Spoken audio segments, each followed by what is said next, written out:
Bihar police constable NCL EWS certificate issue 21,391 total vacancy आया।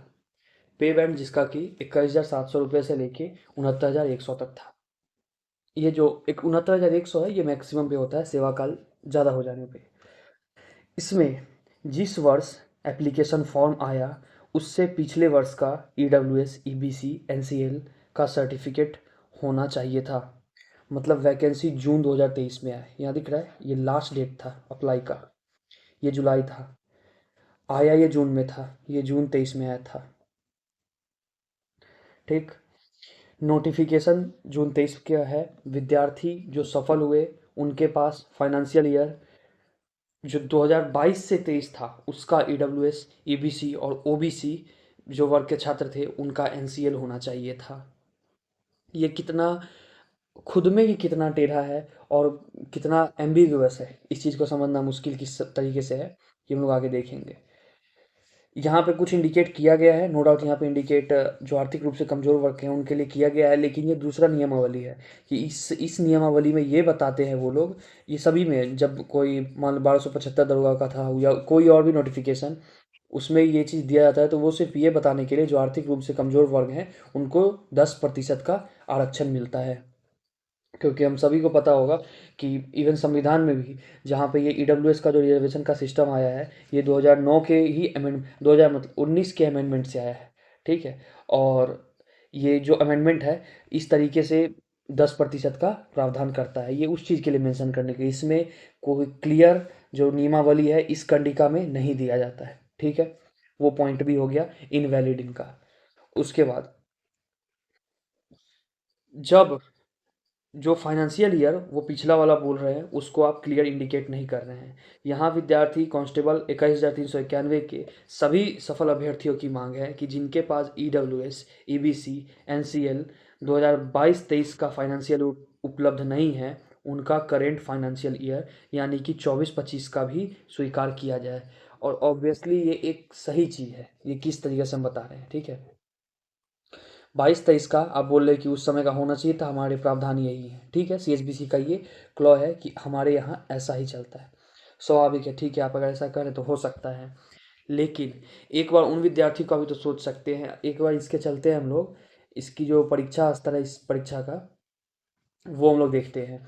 ये 12th level पे ये भर्ती होता है, लेकिन उसमें भी जो इसमें पढ़ाई लिखाई जो आता है जो सवाल आता है मैट्रिक अथवा समकक्ष यहाँ जो प्रमाण पत्र हो ही गया। उसके बाद शारीरिक मापदंड, नियुक्ति की प्रक्रिया। ठीक, यह क्लियर देख सकते हैं।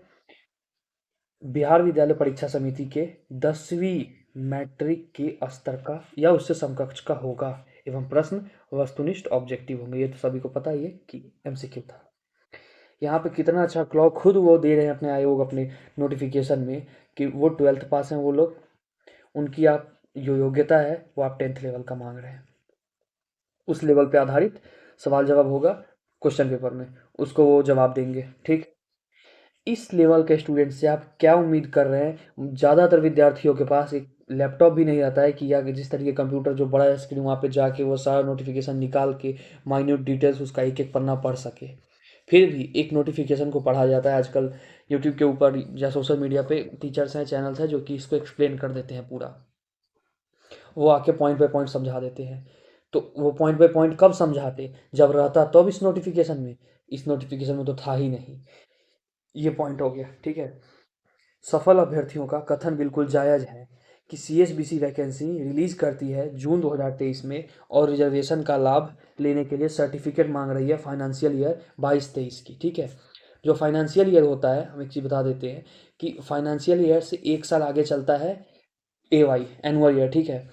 असेसमेंट ईयर या एनुअल ईयर उसको जो दोनों कह सकते हैं। अब ऐसे में एक चीज़ का हम लोग मान सकते हैं, हाँ एक ये भी ध्यान रखना ये जो साइट है उनका बदल गया है। इस पे अपने चैनल पे एक वीडियो है, ये शॉर्ट है जो कि बताता है उनका साइट बदल गया है, अभी इसमें .gov.in करके आ गया है, तो इसको ध्यान रखना है। ठीक है। इसको .gov.in हो गया है, इनके साइट में बदलाव हुआ है CHBC के। ठीक। आप इनसे क्या उम्मीद कर रहे हैं कि इस चीज़ का वो जो दे, ये जब अप्लाई हुआ 7-23 में ना ये एंटर कर चुका है 23 से 24 के फाइनेंशियल ईयर में। क्योंकि कोई भी जो फाइनेंशियल ईयर होता है, अगर एग्जांपल के लिए मान लेते हैं कि इस साल का जो 2024 का है, ये 1 अप्रैल 2024 से लेके 31 मार्च 25 तक जो है फाइनेंशियल ईयर 2024 से 25 होगा।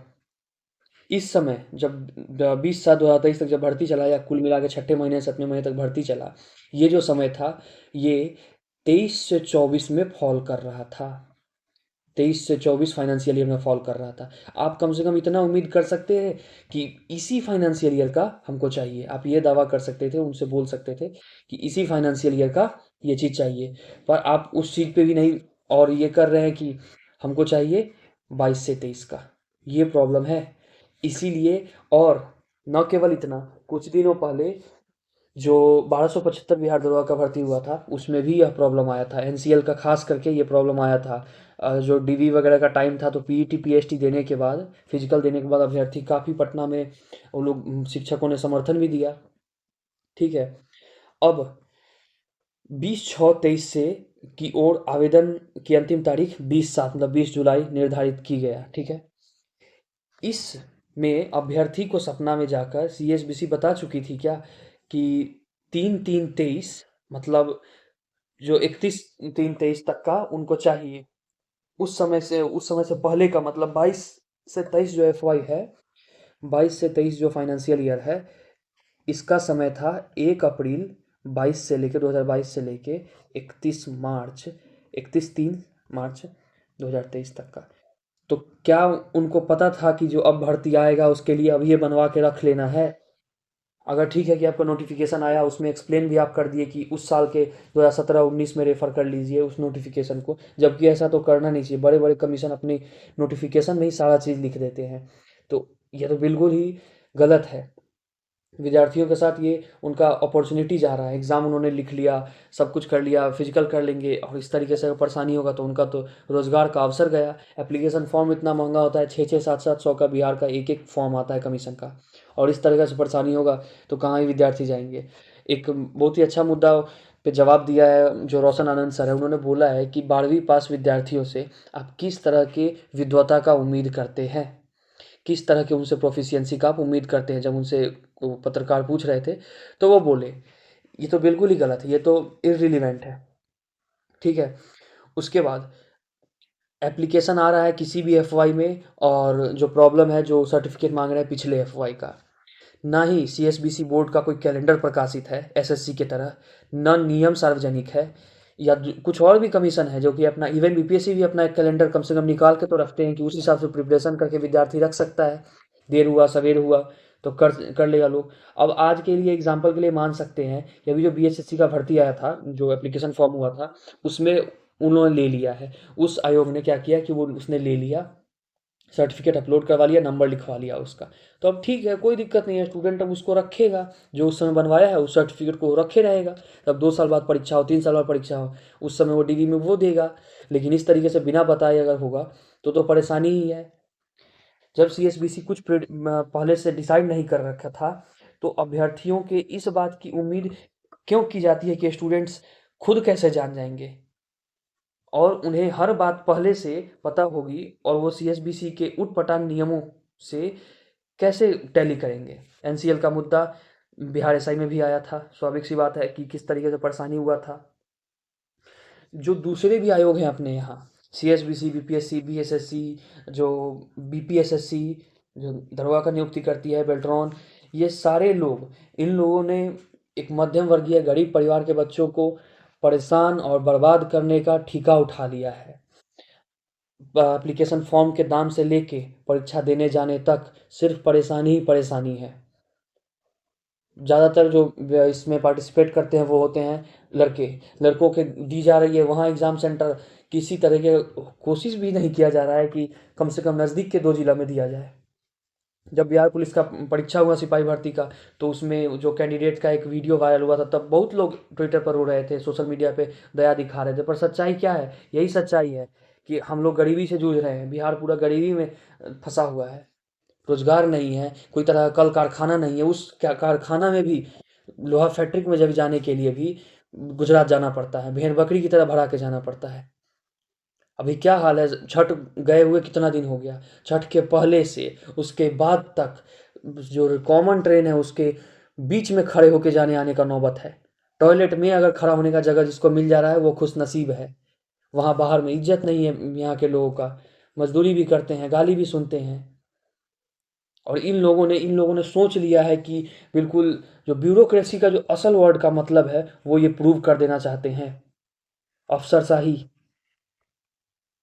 इसलिए ये निवेदन है कि जो विद्यार्थी हैं उनको उनको कितना ही इस चीज़ का जानकारी था, उनको इस बात के लिए एक बार का मौका दिया जाए। और जिस भी समय का या अभी का आप चाहे तो 2-3 स्तर का वेरिफिकेशन करवा लें, लेकिन उनको अभी ईडब्ल्यूएस एनसीएल आप अंचल स्तर, फिर एसडीओ, फिर डीएम या और किसी तरीके का वेरिफिकेशन चाहिए आप तो वो भी करवा लें।